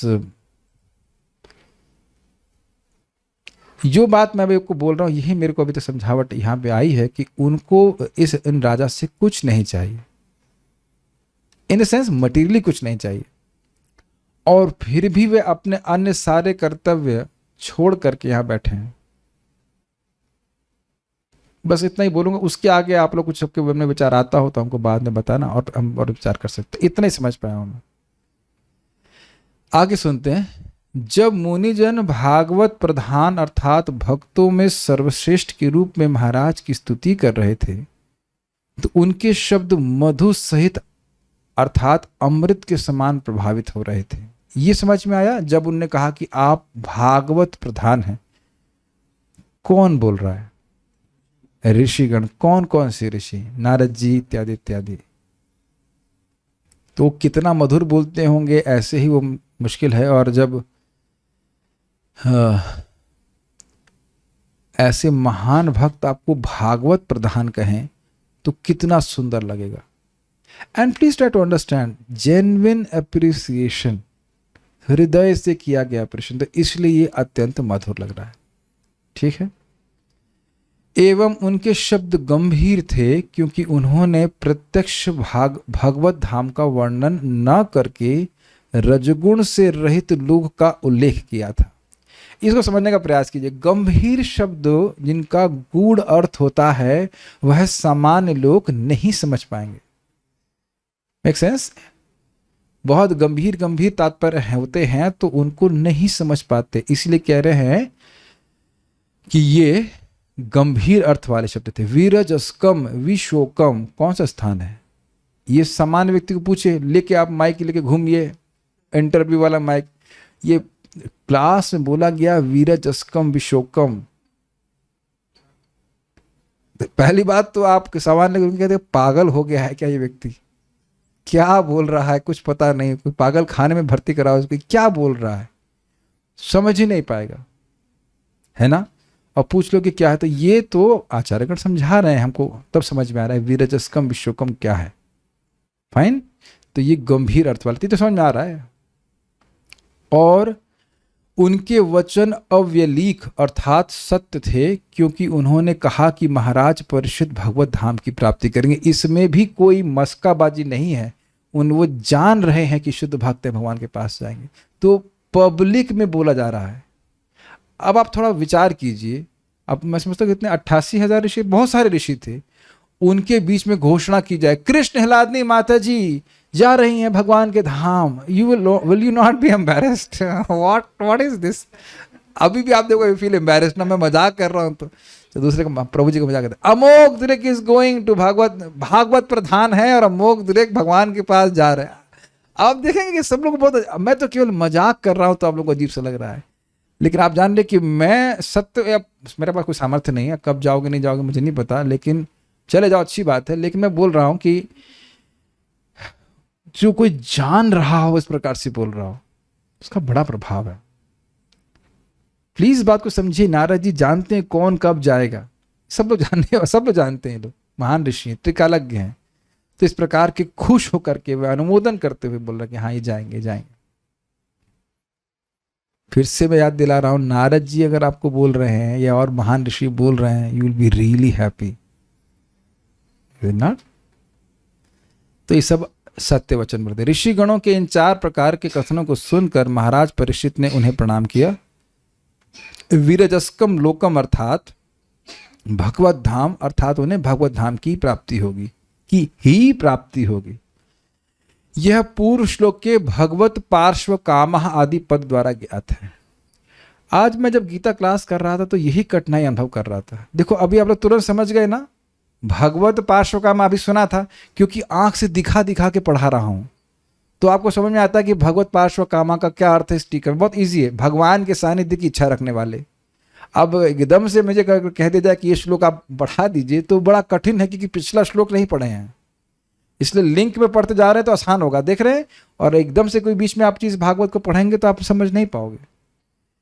इसलिए आप जानते हैं ये क्लास में एकदम नए लोगों के लिए नहीं दे रहा हूं, उसमें मतलब नए लोगों को थोड़ा कम समझ में आएगी बात, लेकिन जो रेगुलरली सुन रहे हैं वो उसको समझ पाएंगे। ये टीका समझ में आ रही है? भगवत पार्श्वकामा किन लोगों के लिए था? सारे पांडु वंशों के लिए था। वो सब भगवान के धाम गए, भगवान का सानिध्य प्राप्त करने के लिए तुरंत ही राज्य सिंहासन छोड़ दिए थे। तो ये बात बोल रहे हैं। भवस्सु कृष्णम समानुव्रतेषु, अर्थात पांडव मात्र भगवान हरि को ही समर्पित थे, तथा भगवत पार्श्व काम अर्थात वे शाश्वत भागवत संघ के इच्छुक थे। उसी प्रकार से परीक्षित महाराज थे और वह भगवान के पास गए। अब अगला श्लोक देखिए। अब यहां पे थक गए आप लोग? नहीं, थकान तो किसी के, पसीना तो किसी के नहीं लग रहा है जी। तो अब इसमें उन ऋषियों के ज्ञानाधिक्य और कृपाधिक्य की वर्णन हो रहा है। किस प्रकार से ये ऋषिगण ज्ञान में अत्यंत अधिक थे और कृपा में भी अधिक है, मैं अब देखेंगे। समागतः सर्वत एव सर्वे, समागतः सर्वत एव सर्वे, वेदा यथा मूर्तिधरास्त्रिपृष्ठे, वेदा यथा मूर्तिधरास्त्रिपृष्ठे, नेहाथ नामुत्र च कंचनार्थम्, नेहात नामुत्र च कश्चनार्थ, ऋते परानुग्रह आत्मशीलम्, ऋते परानुग्रह आत्मशीलम्, ऋते परानुग्रहम् आत्मशीलम्, ऋते परानुग्रह आत्मशीलम्, समागतः सर्वत एव सर्वे, समागतः सर्वत एव सर्वे, वेदा यथा मूर्तिधरास्त्रिपृष्ठे, वेदा यथा मूर्तिधरास्त्रिपृष्ठे, नेहाथ नामुत्र च कंचनार्थ, नेहात नामुत्र च कश्चनार्थ, ऋते परानुग्रह ग्रहमात्मशीलम्, ऋते परानुग्रह आत्मशीलम्। राजा ने कहा, हे महर्षियों, आप ब्रह्मांड के कोने कोने से आकर यहाँ पर कृपा पूर्वक एकत्र हुए हैं। सूचित हो रहा है उनका अधिक कृतज्ञता ये परीक्षित महाराज समझ रहे हैं कि मैं शरीर छोड़ने वाला हूं, तो कहाँ कहाँ से आकर इकट्ठे हुए हैं कृपा करने के लिए। आप सभी परम ज्ञान के मूर्तिमंत स्वरूप हैं, जो तीनों लोकों के ऊपर के लोक सत्यलोक का वासी है। फलस्वरूप आपकी स्वाभाविक प्रवृत्ति अन्यों का कल्याण करने की है, और इसके अतिरिक्त इस जीवन में या अगले जीवन में आपकी अन्य कोई रुचि नहीं है। तो आप समझने का प्रयास कीजिए। अनुवाद प्रभुपाद यहाँ पे क्या कह रहे हैं? राजा जी कह रहे हैं कि आप लोग ब्रह्मांड के कोने कोने से हैं, सारे ऋषिगण हैं, और ये ऋषिगण को क्या बोल रहे हैं? ब्रह्मलोक में वेद मूर्तिमान रूप होकर के बातचीत करते हैं। ये उपनिषद आदि ऐसे हैं जैसे ऋषिगण होते हैं। हम लोग बातचीत कर रहे हैं, ऐसे मान लीजिए मैं बृहद आरण्य के उपनिषद हूँ और मेरे सामने बैठे हुए हैं मुंडक उपनिषद ठीक है, वाह दैट्स क्वाइट इंटरेस्टिंग। और आप लोग श्रुतिचारी गोपियां नहीं गोपी नहीं, सॉरी श्रुतिचारी, श्रुति वो तो गोपियां हो जाएगी, श्रुतियां हैं इस प्रकार से। गोपियां नहीं, गोपी कुछ नहीं, श्रुति। और आपका है महाभारत झगड़ा करने है अब ये है इस और मूर्तिमान वेद हैं इस प्रकार से। नहीं वो है, आप लोग अगर हम लोग जिंदा रहे दशम स्कंद में वेद स्तुति पढ़ेंगे, हम लोग पढ़ाऊंगा चाहे उसमें कोई भी नहीं आया फिर भी पढ़ाऊंगा, पूरा सामर्थ्य पूरा प्रयास करेंगे। तो वहां यही बात हो रही, मूर्तिमान वेद आपस में बात कर रहे हैं, बड़ा रोचकर है। इज नॉट एन यूलॉजी, क्या यूलॉजी बोलते क्या बोलते हैं, मतलब ऐसा नहीं खाली एक रूपक बिठा जा रहा है, वाकई मूर्तिमान वेद हैं वहां पे। तो कह रहे हैं कि उनके समान आप यहाँ पे प्रस्तुत हुए, इतना उनका ज्ञान आपका बढ़ा हुआ है। और दूसरा बात फिर आए क्यों यहाँ, तो ये तो उनका ज्ञान अतिशय हो गया कि आप बहुत अधिक ज्ञान में बढ़े हुए हैं। और दूसरा क्या है कि आप विचरण करते हैं केवल लोगों पे कृपा करने के लिए। अब आपके लिए मुक्ति और भोग कोई प्रयोजन नहीं है, वो अपने में संतुष्ट है भगवान की भक्ति करके। Fine, yes. तो इनके ज्ञान और कृपालुत्व को सूचित किया जा रहा है। त्रिपृष्ठ, जिस प्रकार स्वर्गलोक के ऊपर सत्यलोक में, त्रिपृष्ठ समझ गए, 3 लोक बताए जाते हैं और उससे ऊपर सर्वश्रेष्ठ है ब्रह्मलोक। तो उसमें वेदा मूर्ति धरा, वेद शरीर धारण करते हैं। समझ में आई बात? मैंने बताया ना आपको, विभिन्न उपनिषद ऋचाएं इत्यादि हैं, वो सब मूर्तिमान रूप के बात करते हैं। यथा उसी प्रकार परम ज्ञान के मूर्तिमन स्वरूप सर्वे आप सब सर्वतः सभी दिशाओं से एवं समागतः निश्चित ही उपस्थित हुए हैं। आप सभी लोग ज्ञान में बढ़े चढ़े हैं और आप सब लोग यहाँ पे आए हैं। अतः तत्पश्चात पर अनुग्रहम, मान लो पूछे हम क्यों आए, क्या कारण है, हमारा कुछ प्रयोजन है, तो कहते हैं नहीं, दूसरे जीवों पर कृपा करते हैं। पर अनुग्रहम, पर मतलब अन्य, अनुग्रह मतलब कृपा करते हैं। ऋते आत्मशीलम, इस ऋते मतलब होता है छोड़कर, तो कह रहे इसके अतिरिक्त आप लोगों का यह स्वभाव ही है कि आपका न इह, न तो इस लोक में मतलब इस मर्त्यलोक में, च न अमुत्र तथा न परलोक में, न स्वर्ग आदि में, कश्चन अर्थ, अन्य कोई प्रयोजन है। समझ पा रहे हैं श्लोक? बहुत तेजी से चला गया मैं यहाँ पे, संस्कृत देखिए समझ में आ जाएगा। समागतः सर्वत एव सर्वे, आप सभी लोग सभी दिशाओं से यहाँ पे एकत्रित हुए हैं, ठीक है। वेदा यथा मूर्ति धरास्त्रिपृष्ठे, जिस प्रकार से वेद त्रिपृष्ठ सत्यलोक में मूर्ति रूप में, मूर्तिमान रूप में, व्यक्तिगत रूप से रहते हैं, उस प्रकार से आप लोग ज्ञान में बढ़े हुए हैं। भाई वेद से बड़ा ज्ञान किसके पास है? वेद सारे ज्ञान के स्रोत हैं। तो अगर कह रहे हैं जिस प्रकार से सत्यलोक में वेद मूर्तिमान रूप में रहते हैं, उस प्रकार से आप लोग आए, अर्थात आपका ज्ञान बहुत अधिक। जैसे मैं कहूँ कि आप तो आइंस्टीन के समान साइंटिस्ट हैं, तो आइंस्टीन के समान साइंटिस्ट होने का मतलब क्या हुआ? आपके ज्ञान को बहुत अधिक बताया जा रहा है।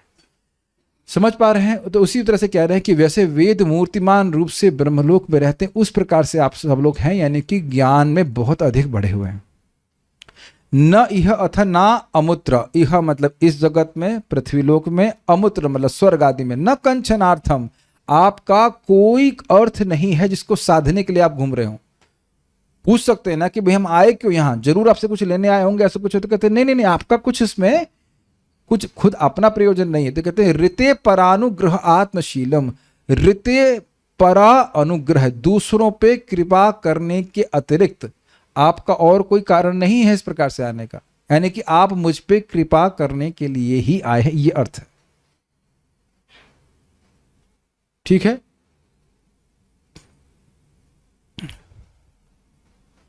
और आत्मशीलम का मतलब था अपना स्वभाव। आपका स्वभाव ही है कि दूसरों पे कृपा करते हैं। ये देख रहे हैं कि कितना प्रेममय वार्तालाप चल रहा है ऋषियों और परीक्षित महाराज के बीच में, कितना सभ्य बात है। वैष्णव के बीच में कैसा वार्तालाप होना चाहिए, इसका कितना सुंदर उदाहरण यहाँ पे हम देख रहे हैं, है कि नहीं। श्रीधरी, तीनों लोकों के ऊपर जो सत्यलोक है वहां पर सभी वेद जिस तरह शरीर धारण करके रहते हैं, आप सभी लोग मूर्तिमान वेद के समान हैं और सभी ओर से यहाँ पधारे हैं। स्पष्ट है। इस तरह से महर्षियों के ज्ञानातिशय को बतलाकर राजा ने उन महर्षियों की कृपालुता का वर्णन करते हुए कहा, जब उन्हें कहा कि आप मूर्तिमान वेदों के समान हैं, तो क्या उससे उनकी ज्ञान की अतिशयता सूचित हुई। अतिशयता मतलब एक्सट्रीमिटी, बहुत अधिक ज्ञान है। हिंदी समझ रहे हैं सब लोग? अतिशय शब्द समझते हैं? अतिशय मतलब अत्यधिक। तो ज्ञानातिशय का अर्थ मतलब उनके अत्यधिक ज्ञान सूचित हुआ कि आप तो मूर्तिमान वेद के समान है। Is it okay? फाइन। और कृपालुता का वर्णन क्या हुआ? आप लोगों का एकमात्र प्रयोजन है दूसरों पर कृपा करना, यही आप लोगों का स्वभाव है, अतएव उसी के अनुसार उसी कार्य का होना चाहिए। देखिए, भगवान के यश को सुनना चाहते हैं। सुना ना पिछले श्लोक में, चरितानि विष्णु, तो आप कृपा करके घूमते ही रहते हैं, भगवान के बारे में लोगों पे कृपा करना का स्वभाव ही है। तो अब अगला श्लोक आप सुन के ही जाइएगा यहाँ से, तब समझ में आएगा कि ये श्लोक क्यों बोल रहे हैं। लोगों, आप ज्ञान में सबसे अधिक है। ज्ञान में वेद ही है मान लिए, तो कुछ छुपा नहीं। और वेद जीवों पे कल्याण करने के लिए भगवान प्रस्तुत करते हैं। समझ लीजिए इस बात को। पहले भी आप बहुत पहले सुन चुके हो। कौन बोल रहा था मैं भी भूल रहा हूँ। एक व्यक्ति की प्रार्थना थी, मैं समझ रहा हूँ कि द्वारका की स्त्रियों की प्रार्थना है या द्वारका वासियों की प्रार्थना। द्वारका वासियों की प्रार्थना है कि भगवान निष्प्रपंच अवस्था से स्वप्रपंच अवस्था में आते हैं, जो मुझे स्मरण आ रहा है। और वेद की वो संरचना, वह वेद की सृष्टि करते हैं, वेद को प्रकट करते हैं। स्त्रियों की थी, जो भी है, जिसकी भी हो, अच्छी प्रार्थना थी। ठीक है। तो वेद को भगवान, वेद शाश्वत है लेकिन वेद को प्रकट करते हैं। तो वेद क्या है? वेद केवल जीवों पे कल्याण करने के लिए है। बड़ा इंटरेस्टिंग बात प्रभुपाद कहते हैं, वेद किसी को रिजेक्ट नहीं करते। Beautiful statement. तमोगुण से घोर तमोगुणी व्यक्ति, उसके लिए भी वेद कुछ बोलता है ताकि उसकी चित्त जो है आगे शुद्ध होए। तो हम बात कह रहे हैं यहाँ पे कि आप ज्ञानाधिक हैं, आपकी ज्ञान की कोई कमी नहीं है। नहीं बताऊंगा, ज्ञान हो और फिर भी ना बताए तो ये संभावना हो सकती। तो कहते नहीं, कृपालुता की भी अतिशयता है, आप लोगों पे कृपा करने के ही घूमते हैं। इसका ये 2 पॉइंट पकड़ेंगे तो आपको अगला श्लोक समझ में आएगा, बिकॉज अगले श्लोक पे पूरी भागवत आधारित है। अभी आप देखना, बहुत आज हम छोड़ने वाले नहीं है, बस खत्म आ चुका है। यहाँ है सामने भागवत में। देखो ढूंढ रहे कहाँ है, ये स्थिति है। भागवत का श्लोक सामने है, प्रसाद कहीं और ढूंढ रहे हैं। कृपा सामने है, कृपा यहाँ छुपी है। ठीक है। चक्रवर्ती पाद की टीका से कुछ लिया गया है, एक थोड़ा सा नोट। परंतु यदि यह शंका हो कि क्या कृपा करना उनका लक्ष्य है, क्यों आ रहे हैं, तो कहते हैं कि नहीं, यह तो उनका स्वभाव है। मतलब उनका स्वभाव ही है कि कृपा करना, कोई विशेष कृपा करना, कोई लक्ष्य करते ही रहते हैं कृपा, ऐसे करके। तात्पर्य 6 प्रकार के ऐश्वर्य हैं, संपत्ति, बल, यश, सौंदर्य, ज्ञान तथा वैराग्य। ये सब मूलतः भगवान के गुण हैं। परम पुरुष के अंश रूप जीवों में ये सारे गुण आंशिक रूप से अधिक 78% पाए जाते हैं, 78%। और वह भी भगवान के बराबर नहीं, केवल नंबर में। भौतिक जगत में ये गुण भगवान के गुणों के कितना है, 18% तक भौतिक शक्ति द्वारा उसी प्रकार ढके रहते हैं जिस प्रकार सूर्य बादल से ढका रहता है। मेघों से आच्छन्न सूर्य की शक्ति मूल तेज की तुलना में मंद रहती है। इसी प्रकार ऐसे गुणों से युक्त जीवों का मूल रंग प्राय लुप्त रहता है। समझ में आ रहा है? मूलतः जीव इस प्रकार से गुणों को धारण करता है, लेकिन गुणों से आच्छादित होने के कारण हमारे गुण प्रकाशित नहीं हो रहे हैं। भक्ति करने से गुण नष्ट होते हैं। गुण मतलब गुणों का आवरण नष्ट होता है, तो हमारे जो स्वरूपतः जो हमारे गुण हैं वो प्रकाशित होते हैं। फाइन। ब्रह्मांड में लोकों के 3 वर्ग हैं, जिनके नाम है अधोलोक, मध्यलोक तथा ऊर्ध्वलोक। त्रिपिष्ट को प्रभा समझा रहे हैं, समझते हैं। पाताल लोक आदि अधोलोक, मध्यलोक में हम लोग रह रहे हैं, ऊर्ध्वलोक मतलब स्वर्गलोक। ऊर्ध्वलोक मतलब ब्रह्मलोक नहीं है, ऊपर के लोक हैं स्वर्ग आदि, लेकिन उसके भी परे, तीनों लोकों से परे, तीनों लोक का राज्य में स्वर्ग में ब्रह्मा जी का राज्य नहीं आता है। तीनों के लोक में राज्य में स्वर्गलोक आदि आते हैं। पृथ्वी के मनुष्य मध्य लोकों के प्रारंभ में रहते हैं, लेकिन ब्रह्मा जैसे जीव तथा उनके समकालीन जीव ऊर्ध्व लोकों में रहते हैं, जिनमें से सत्यलोक सबसे ऊपर है। सत्यलोक के सारे निवासी वैदिक विद्या में पूर्ण रूप से निष्णात रहते हैं और इस तरह माया रूपी बादल साफ हो जाते हैं। फलस्वरूप वे साक्षात वेद कहलाते हैं। सबको समझ में आ रहा है ये बात, या कुछ कठिनाई हो रही है? इसकी व्याख्या की जा चुकी है अभी तक जी। ऐसे पुरुष संसारी तथा दिव्य दोनों प्रकार के ज्ञान से पूर्ण अवगत होने से संसारी या दिव्य लोकों में कोई रुचि नहीं रखते। वे एक तरह से इच्छा रहित भक्त हैं। संसारी जगत में उन्हें कुछ भी प्राप्त करना नहीं रहता और दिव्य जगत में वे स्वयं में पूर्ण रहते हैं। जो मैं अभी तक समझ में आता है बात इसको ये है कि देखिए, वे भगवान के प्रेम से पूरित होने के कारण वो कहीं पे भी रहते हैं, भगवान के धाम के ही निवासी होते हैं। इसलिए उनको ये भी कोई इच्छा नहीं होती कि हम भगवान के धाम जाएं। नॉट इन द सेंस कि वो हैं ही भगवान के धाम ऑलरेडी। भगवत प्रेम जिसको प्राप्त है वो पहले से भगवान के धाम में है। प्राय ब्रह्मलोक में जितने भी भक्त हैं वो सब भगवान के धाम चले ही जाएंगे और अभी भी आनंद में हैं। प्राय इसलिए बोल रहा हूं, कुछ लोग ऐसे हो सकते हैं जो भौतिक इच्छा से युक्त हों तो फिर वह ऋषि मुनि बनेंगे अगले सृष्टि में। ये आप आगे सब सेकंड कैंटो में पढ़ेंगे इस बात को। वे भगवान के आदेश से देख रहे हैं परंपरा का लाभ। ब्रह्मलोक के बारे में मैं ऐसे बात कर रहा हूँ जैसे मैं वहीं से लौट के आया हुई, वो लोग सब चले जाते हैं और कुछ लोग ऐसे ये है परंपरा। और आप लोग भी कितनी आसानी से स्वीकार कर रहे हैं ना, जैसे लग रहा है कि मैं मिलके ही आया ब्रह्मा जी से। बट सही यही है, परंपरा का ज्ञान यही होता है, आपको रिपीट करना होता है। वे भगवान के आदेश से विभिन्न लोकों में पतितात्माओं का उद्धार करने के लिए मसीहा यानी उद्धारकर्ता के रूप में आते हैं। जैसे कि यहाँ पे ऋषि मुनि आए हुए हैं, वे पृथ्वी लोक में आते हैं और विभिन्न परिस्थितियों में लोगों का कल्याण करते हैं। रमयति आतुरम जगत किसके लिए बोला गया था? नारद जी के लिए बोल रहा है। कौन बोला था? सूत गोस्वामी बोल रहे हैं। याद आ रहा है कि धन्य है नारद जी, जहाँ जाते हैं अपनी वीणा बजाते रहते हैं और वीणा के द्वारा भगवान का कीर्तन करते रहते हैं। और रमयति आतुरम जगत, जगत में लोग जो दुखी है आतुर, उनको रमण, उनको सुख देते हैं। ठीक है, उन्हें इस संसार में भौतिक शक्ति द्वारा प्रवंचित मतलब धोखा। इंग्लिश में क्या लिखा हुआ है? इंग्लिश नहीं देख रहे हैं आज।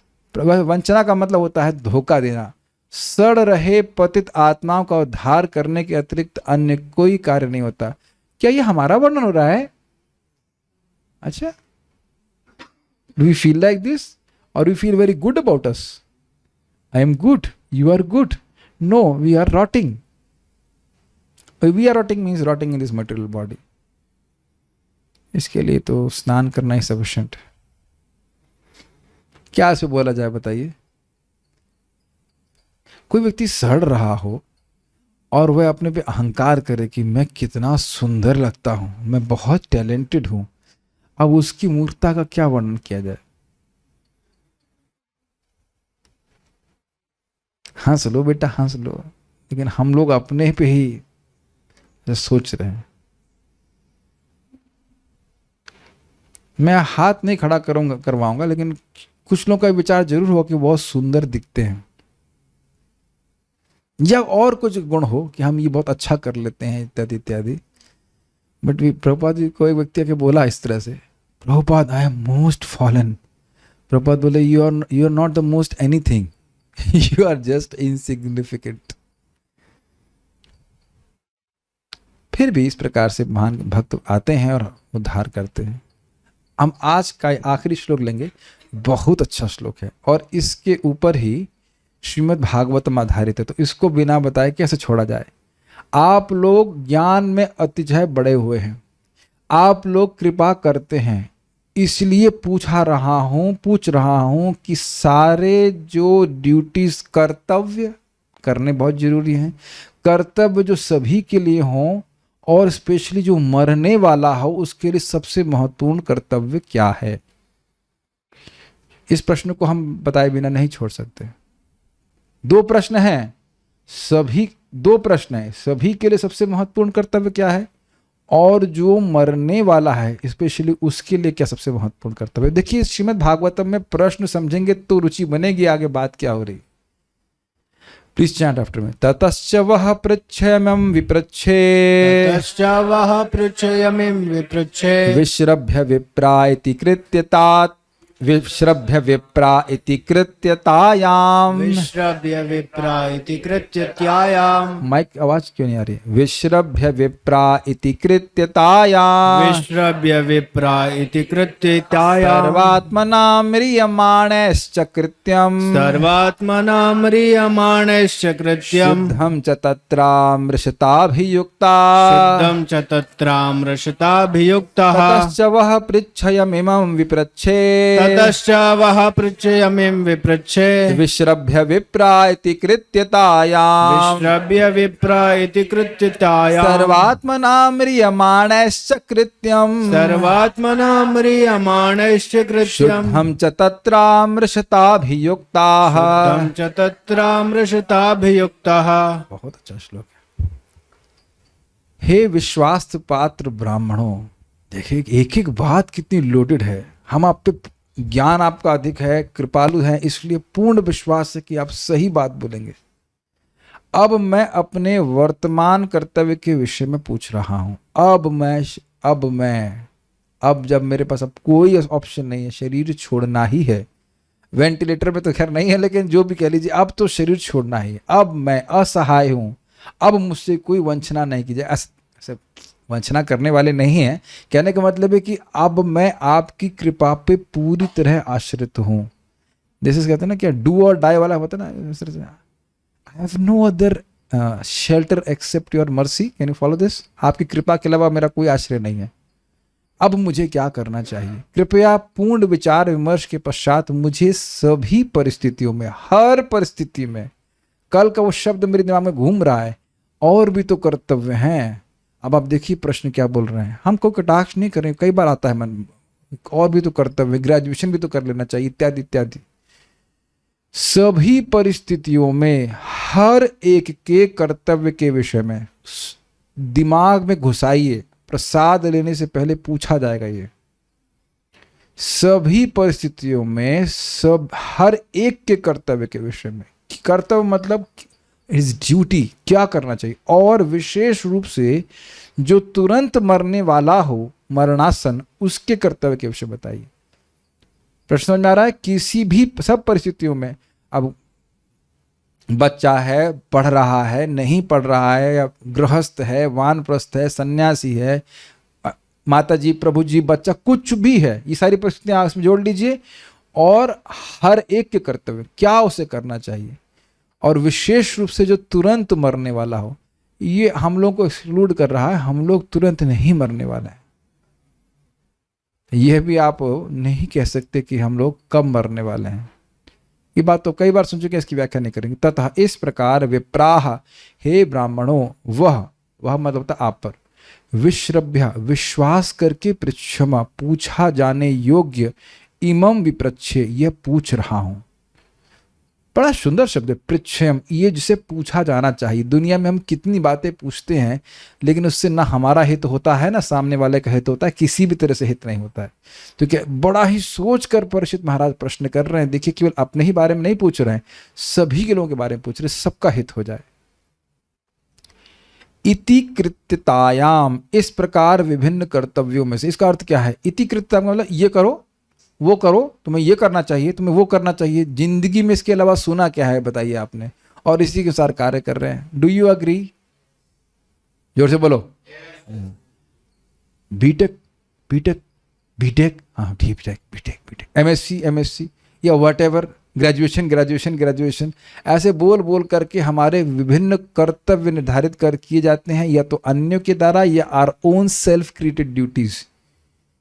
हर जन्म में कुछ ना कुछ नया कर्तव्य बना लेते हैं, और उसका पारितोषक होता है, पारितोषक मतलब होता है फल, पुरस्कार है, एक और सड़ने वाला भौतिक शरीर। आज सोच रहे होंगे कि भाई ये कौन सा च्युत कहा जाएगा उसको, विषच्युत वाणी क्यों बोलते हैं, विष ही निकल रहा है इनके मुख से। लेकिन ये बात है भाई, हर बार यही तो कर्तव्य निभाते निभाते व्यक्ति इसी पारितोषक को प्राप्त कर रहा है। भगवान से विमुख होने के कारण ही बार बार व्यक्ति पराभव को प्राप्त हो रहा है। हम उधर नहीं जा रहे, बस इति कृत्य में बोल रहे कि ये करो इससे लाभ होगा, ये करो उससे लाभ होगा, इस प्रकार से। तो विभिन्न कर्तव्यों में से सर्वात्मना, प्रत्येक व्यक्ति के द्वारा तथा म्रियमाणाई, विशेष रूप से मरणासनों के द्वारा जिनकी मृत्यु आसन्न है, पास में है, उनके लिए शुद्धम च अभियुक्ता। अब इसको समझने का प्रयास कीजिए। पाप संपर्क रहित तथा सर्वथा उपयुक्त कृत्यम यानी कर्म क्या है, इस समझने का प्रयास कीजिए। ऐसा कर्म हो सकता है जो थोड़ा पुण्य दे और कुछ पाप भी हो, जैसे यज्ञ आदि। लेकिन ऐसा कर्म बताइए यानी कि उसका मिश्रित फल हो सकता है, कुछ कुछ लाभ भी मिल जाएगा और कुछ पाप भी हो सकता है। और अगर वैसे तो खैर यज्ञ आदि में उसको हिंसा, लेकिन हिंसा तो है ही। क्या भागवत में भी इसी प्रकार की हिंसा है? क्या नाम जप में भी इसी प्रकार की हिंसा है? नाम जप में कौन सा पाप है अगर ऐसे कहा जाए? श्रीमद् भागवत श्रवण में कौन सा पाप है? Are you able to follow? भगवान का यश गाने में कौन सा पाप है? भक्ति में कौन सा पाप है? भक्ति करने में तो सुनाई पड़ रहा है मैं क्या कह रहा हूं? शुद्धम मतलब तीनों गुणों से रहित और उसमें किसी भी प्रकार का पाप का स्पर्श भी ना हो, जीव को पूरा शुद्ध कर दे, ऐसे कर्तव्य को बताइए। सारे कर्तव्य इस प्रकार के नहीं हैं। बहुत से कर्तव्य करते हैं जिसमें पाप मिश्रित रहता है, कुछ ना कुछ पाप रहता है। भगवान गीता में बोलते हैं इस बात को भी कि अग्नि है, अग्नि से धुआं रहता ही है, फिर भी अग्नि पवित्र करती, पवित्र फिर भी करती, लेकिन फिर भी कुछ उसमें पिच है, अगर कह लीजिए कुछ कॉम्प्लेक्सिटी, गुणों का समामिश्रण है। लेकिन भक्ति एक ऐसा है जिसमें कुछ भी नहीं। तो कह रहे ऐसा कर्तव्य बताइए जीव के लिए जो बिल्कुल पाप संपर्क से रहित हो, पाप का उसमें लेश मात्र भी ना हो, शुद्ध करने वाला हो। तत्र इस विषय पर आप लोग आमृषता पूर्ण विचार विमर्श करें। क्यों पूर्ण विचार विमर्श करें? श्रीमद् भागवतम प्रमाणम अमलम, ये बहुत गंभीर बात है। जो श्रीमद् भागवतम शुरू हुई उसका प्रश्न क्या था बताइए? जीवों का परम श्रेय बताइए, शास्त्रों का वह सार बताइए जिससे जीव सुखी हो जाए। और किसको पूछा गया था? सूत गोस्वामी जी को पूछा था, ऋषियों को। और यहां ऋषियों से पूछ रहे हैं परीक्षित महाराज, वही प्रश्न घूम के आ रहा है कि ऐसा बात बताइए जिससे जीवों का परम कल्याण हो जाए। कर्तव्य क्यों करता है व्यक्ति? कर्तव्य का मतलब ये करोगे तो आगे बहुत लाभ होगा, यद्यपि तुम्हें अच्छा न लगे या लगे या न लगे इससे मतलब नहीं, आगे तुम्हारा बहुत बड़ा कल्याण होगा। ये ड्यूटी का मतलब ही होता है। तो कौन सा कर्तव्य जीव करे सभी परिस्थितियों में सभी के लिए, और स्पेशली जो मरने वाला है उसके लिए क्या कर्तव्य है उसे करे। सब लोग समझ पा रहे हैं? इस प्रश्न को समझेंगे तो आगे बहुत आनंद आएगा। फिर उसको वो जब श्लोक आएगा तो एकदम तुरंत पकड़ लेंगे आप उसको। ओके, तात्पर्य इस श्लोक में राजा ने विद्वान मुनियों के समक्ष दो प्रश्न रखे हैं। अच्छा, एक इंटरेस्टिंग बात है, रुचिकर बात है कि वो कहें कि आपका कृपालु स्वभाव, पर अनुग्रह आपका स्वभाव है। तो कहें कि भाई ये बताइए कि हम वो जो कृपा हमसे आप चाहते हैं, ऋषि मुनि पूछे उसका आकार क्या है, मतलब किस स्वरूप में आप कृपा चाहते हैं? तो हम यह कृपा चाहते हैं कि आप सभी के लिए जो सबसे शुद्ध कर्तव्य वह बताइए, और जो मरने वाला व्यक्ति उसके लिए क्या कर्तव्य ये बताइए। Are you able to follow the link? आप लोग ज्ञान में इसीलिए मैंने बोला था ज्ञान में सर्वश्रेष्ठ हैं, सब जानने वाले हैं, सब शास्त्र का सार समझते हैं, और आप कृपालु भी हैं। ये दो गुण बताए थे ना, इसलिए are you able to follow? इसलिए और वह भी विमर्शन करके, विचार करके कि ये बात स्थापित करने वाली की जाएगी आगे भविष्य में सभी जीवों के लिए कि उनका क्या कर्तव्य है जिससे उनको परम कल्याण प्राप्त हो जाए। मेरी बात को समझ पा रहे हैं सब लोग? गुड। पहला प्रश्न है कि सभी परिस्थितियों में हर एक कर्तव्य क्या है, ओके। तथा दूसरा प्रश्न है कि मरणासन व्यक्ति का विशिष्ट कर्तव्य क्या है। इन दोनों में से मरणासन व्यक्ति विषयक प्रश्न सर्वाधिक महत्वपूर्ण है, क्योंकि हर व्यक्ति मर रहा है, मर रहा व्यक्ति है, चाहे वह तुरंत मरे या 100 वर्ष बाद। तो बर्थ डे नहीं, वो डेथ डे है। वैसे तो ऐसा इतना बुरा नहीं बोलना चाहिए, लेकिन 39 या 40 साल का बर्थडे हो गया तो 40 साल हम मर गए, तो मृत्यु भोज खाएंगे। अगर किसी को बर्थडे खा रखा प्रसाद, इतना बुरा नहीं बोलना चाहिए, बट दैट्स अ फैक्ट। 40 साल कम हो गए। आयु अवधि निरर्थक है, किंतु मरने वाले व्यक्ति का कर्तव्य अत्यंत महत्वपूर्ण है। What does that mean? आयु अवधि, अच्छा कितना लंबा जी रहा है इसका कोई महत्व नहीं। आगे बड़ा सुंदर सुंदर श्लोक आते हैं। तरवाह किम न जीवंती, क्या पेड़ नहीं जीते हैं? सिकोया ट्री जीता है 5,000 साल, तो मतलब क्या हुआ? क्या हम भी इसी तरह से 5,000 साल खड़े रहें? नो। महाराज परीक्षित ने इन दोनों प्रश्नों को सुखदेव गोस्वामी के आने पर उनके समक्ष भी रखा। यहां पूछ रहे ऋषियों से और फिर सुखदेव गोस्वामी से भी पूछेंगे। एक तरह से संपूर्ण श्रीमद् भागवत द्वितीय स्कंद से लेकर 12वें स्कंद तक इन्हीं दोनों प्रश्नों से संबंधित है। क्या दो प्रश्न है? सभी का सभी परिस्थितियों में क्या कर्तव्य है, और जो मरने वाला है उसका क्या कर्तव्य है। जो मरने वाला है उसका क्या कर्तव्य है, और सभी का सभी परिस्थितियों में क्या कर्तव्य है। सभी का सभी परिस्थितियों में क्या कर्तव्य है, और जो मरने वाला है उसका क्या कर्तव्य है। अरे वाह, आप लोग तो बोलने लग गए। जप कीजिए इसका 108 बार। ठीक है। इनसे जो निष्कर्ष निकला है वह यह है कि भगवान श्री कृष्ण की भक्तिमय सेवा ही जीवन में हर एक का स्थायी कर्तव्य है। हर एक का। बहुत सुंदर बात परम पूज्य वृंदावन चंद्र महाराज बता रहे थे, आप लोग को फिर याद दिला रहा हूँ। देखिए, पढ़ाई करिए और जो कुछ कार्य करना करिए, लेकिन भक्ति छोड़ के मत कीजिए।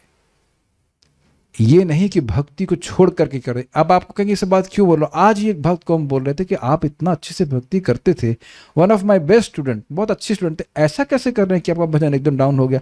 अरे प्रभु जी, वो 2 महीने से परेशान हो गया, ये हो गया। हमने कहा तो परेशानी तो 7-8 बजे के बाद शुरू कीजिए ना। What do you think? सुबह से ही सोचने लग जाएंगे हरे नोट हरे note note note Hare Hare गायब गायब। What is this?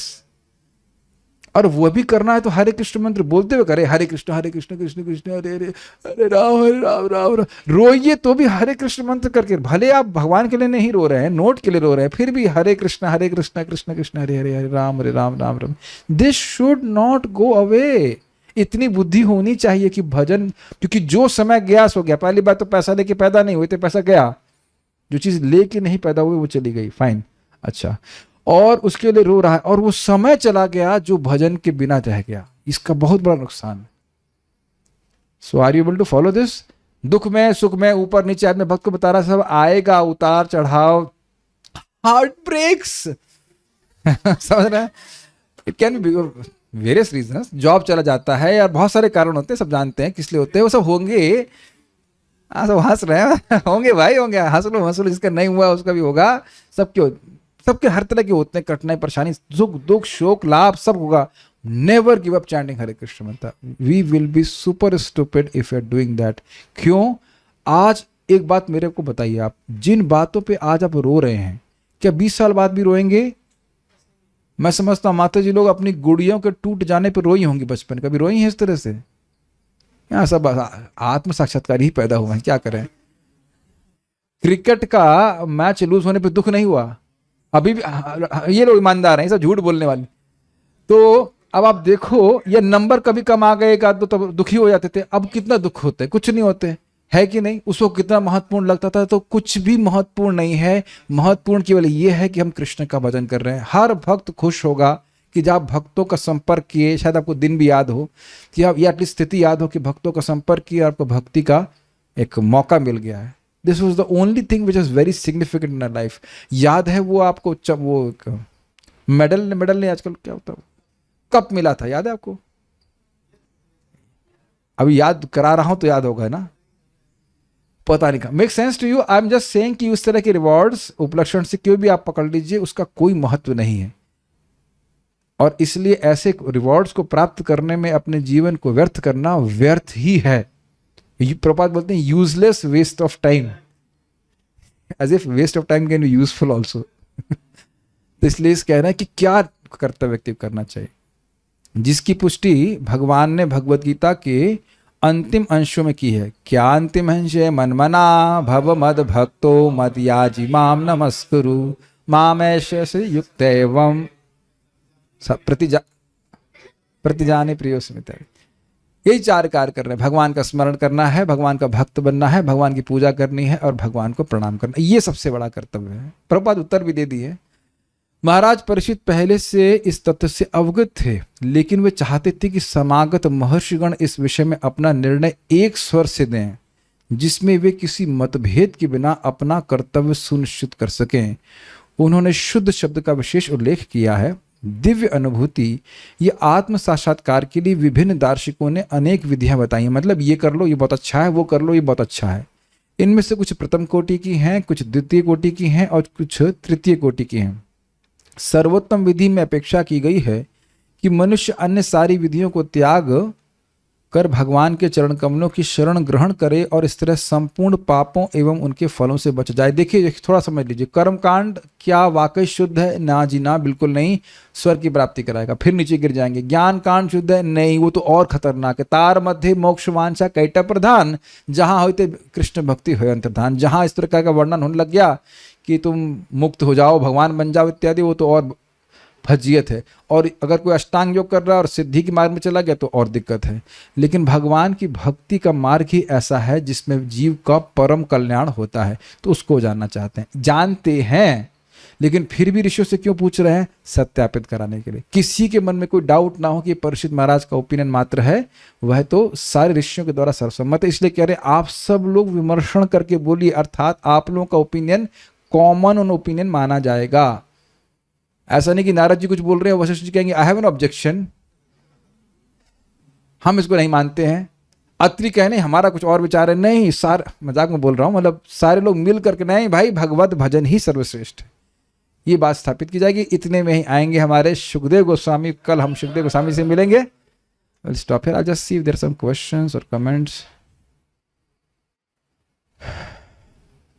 Okay. नहीं, कोई प्रश्न नहीं। ठीक है, we'll stop here. Srila Prabhupada की जय। निताई गौर प्रेमानंदे।